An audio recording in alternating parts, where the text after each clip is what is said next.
Olá, pessoal, boa tarde. Eu quero fazer um convite para vocês. A gente já fala assim, ó, rapidinho sobre as notícias do dia. Todos os dias, às 10 da manhã, de segunda a sexta, eu estou ao vivo com o Major Aldrin na TV Lado B. Para quem quiser acompanhar, o link está aqui na caixa de informações, das 10 às 11h30 da manhã, com as principais notícias da manhã, para você começar o dia bem informado.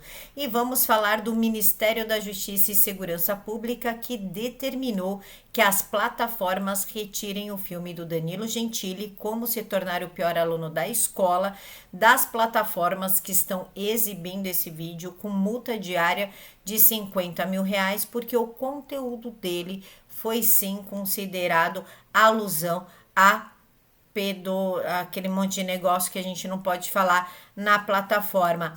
Entre as plataformas citadas estão Telecine, Netflix, Globoplay, YouTube, Apple e Amazon. E a obra virou polêmica, né? Que escreveram obra. Não sei se é bem uma obra aquele filme, mas que foi um fracasso de bilheteria.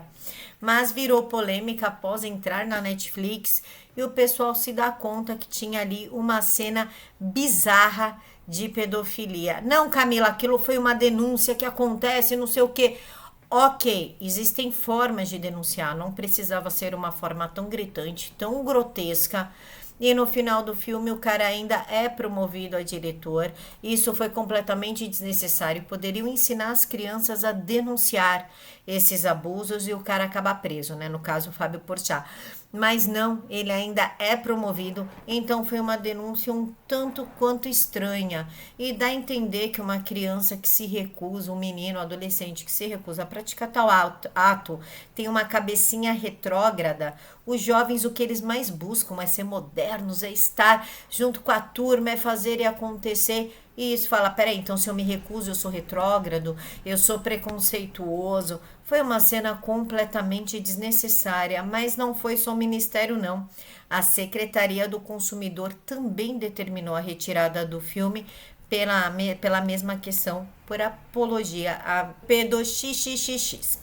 E a gente também tem que falar de Alexandre de Moraes, que fez vistas grossas para esse filme, não falou nada, não iniciou inquérito sigiloso, não tá vendo apologia de coisa nenhuma, porque ele nunca vê nada quando o lado é de lá, esquerda e terceira via, que é tudo a mesma coisa, tudo junto e misturado, mas ele está cobrando informações sobre extradição do jornalista Alan dos Santos do Terça Livre, e olha só, ele ainda não compreendeu que não existe crime de opinião, nem no Brasil e nem nos Estados Unidos, e portanto Alan não vai ser extraditado. Na verdade, o Alexandre de Moraes aceitou um pedido da Polícia Federal que disse que, aspas, a pretexto de atuar como jornalista, assumiu a condição de um dos organizadores de um movimento responsável por ataques à Constituição, aos poderes de Estado e à democracia. Então eu pergunto à Polícia Federal, se houve isso mesmo, por que houve então o arquivamento do inquérito 4828, que na qual eu faço parte, que é dos atos antidemocráticos, que é justamente para investigar se houve um organizador dos atos antidemocráticos e ataques aos poderes, coisa que nunca houve. Não houve nem o organizador e nem ataque aos poderes e muito menos atos antidemocráticos. Então o inquérito foi arquivado porque eles não acharam nada. Aí uma parte lá do inquérito que ficou aberta por conta de ligações de amizades que eles transformaram em milícia digital. Tá? Então eles pegaram da fake news, uma parte do inquérito dos atos antidemocráticos e fizeram uma miscelância ali e transformou em organização criminosa e milícia digital. E adivinhem só, não tem provas, não tem nada, porque simplesmente não existe, a gente mal se fala. Olha a nossa organização, pessoal, vocês são provas. Não há organização na direita nenhuma. Então essa foi uma desculpa muito retardada, mas que o ministro aceitou, abre-se aspas para o ministro, oficia-se ao secretário nacional de justiça para que no prazo de 5 dias informe acerca do andamento do pedido de extradição. Não terá, porque crime de opinião não existe e se o senhor se sentiu ofendido, para isso existe processo de calúnia, de difamação, aí o senhor processa ele no CPF. Agora, perseguir desse jeito a ponto de pedir a extradição, inclusive a desmonetização, não só minha, não só da Bárbara, mas também do Terça, e o pior, retirar eles da plataforma, isso é censura, isso é clara perseguição política com direito a exílio. que é o que o Alan está fazendo. E já que estamos falando em Alexandre de Moraes, ele deu com burros na água ao pedir que o Carlos Bolsonaro explique a sua viagem à Rússia. Sabe por quê? Porque não houve dinheiro público envolvido. É isso mesmo, não houve despesas com dinheiro público envolvida na viagem de Carlos Bolsonaro para a Rússia, que na qual ele foi com o pai dele ali dar aquele apoio que o Carlos sempre deu, né? É um filho extremamente presente, extremamente apegado ao pai. Então ele foi para a Rússia junto, só que ele não usou dinheiro público. E aí o pessoal da rede falou: eu quero explicação por que Carlinhos foi para a Rússia. E deram explicação de proventos próprios, porque foi comprovado que esse dinheiro não saiu da Câmara dos Vereadores e também não saiu do Palácio do Planalto, ou seja, saiu do bolso de Carlos Bolsonaro, ao contrário dos senadores que inclusive usam aviões da FAB para ir em eventos, para viajar para suas casas, para irem para suas cidades, para ir e voltar de Brasília, domicílio, Brasília.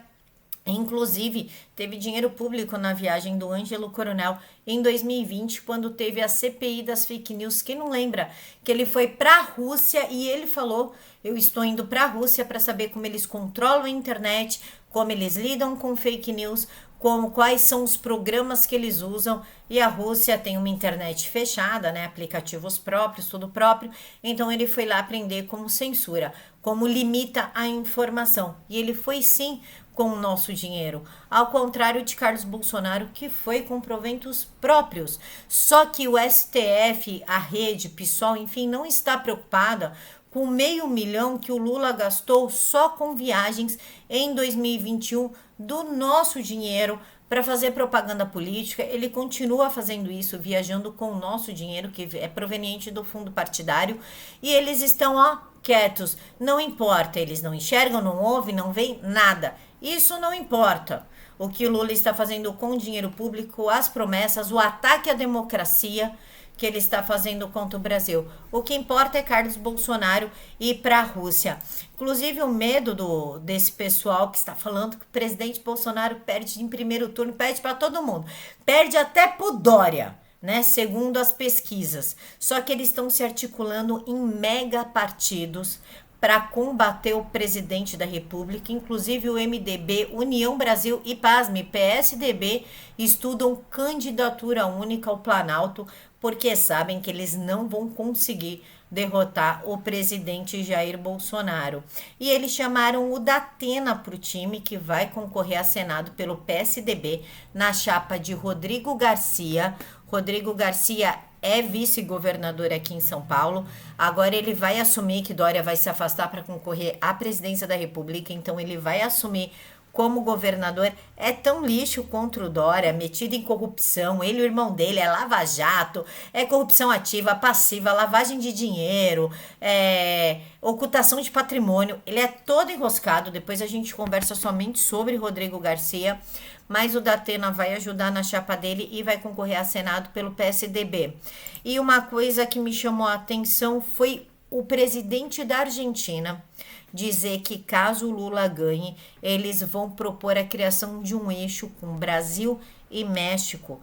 O que eles estão tentando fazer é nada mais, nada menos que aquele tal do cinturão vermelho, já previsto pelo Foro de São Paulo há muito tempo, que foi denunciado pelo professor Olavo de Carvalho.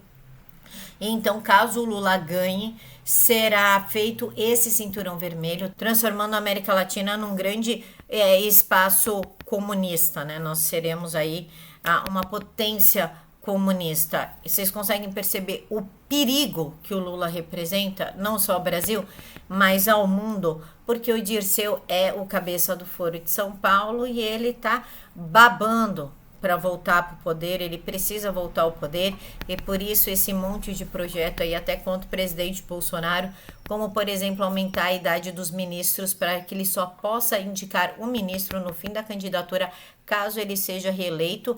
E detalhe, se isso acontecer, ele ainda pode ser até empichado. Se ele for reeleito, com esses ministros, eles arranjam um motivo para empichar o presidente da República. Eles não vão deixar o Bolsonaro governar mais 4 anos em paz. Não conseguiu nesse primeiro mandato. Tenho certeza que não vai conseguir o segundo. Por isso, no segundo, né? Conseguir governar em paz no segundo mandato. Por isso que nós precisamos estar em unidade, em consonância, pelo bem do Brasil. Bom, pessoal, encontro vocês amanhã às 10 horas da manhã. Fiquem todos com Deus e até mais.